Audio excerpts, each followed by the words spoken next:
Hi friends అందరికీ. అందరైతే ఎట్లున్నారు? బాగున్నారా? మీరందరూ బాగుండాలని అయితే మనస్ఫూర్తిగా కోరుకుంటున్నా. నేనైతే ఈరోజు పొద్దున్నే పనులన్నీ అయితే పక్కన పెట్టి చిన్నోనికి ఎట్టు చేసి ఈరోజు మంచి ఉగ్గు అయితే ప్రిపేర్ చేయాలనుకుంటున్నా. అందుకోసం అయితే ఇగో జీడిపప్పు, బాదం పప్పు, కొన్ని బియ్యం, కందిపప్పు, శనగపప్పు, మినపగుళ్ళు ఇవన్నీ అయితే లైట్‌గా మంచిగా సిమ్‌లో పెట్టి అయితే మంచిగా అయితే ఏంపిన.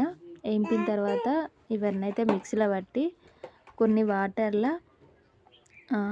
మంచి పొడినంతా వాటర్‌లో ఏసి కొంచెం నెయ్యేసి అయితే చిన్నోనికి తినబెడదాం అనుకుంటున్నా. నాకు కూడా అసలు సరిగ్గా తెలియదు. పెద్దోనికైతే నేనైతే సరిగ్గా పెట్టలేదు.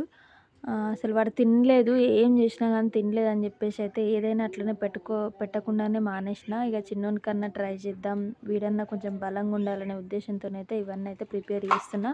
నేను ఇంకేమైనా మిస్ చేసినా దీన్ని ఎట్లా పెట్టాలనేది మీకు తెలిస్తే మాత్రం తప్పకుండా కామెంట్ పెట్టి వీడియోకైతే లైక్ చేయండి ఫ్రెండ్స్. బాయ్ మరి.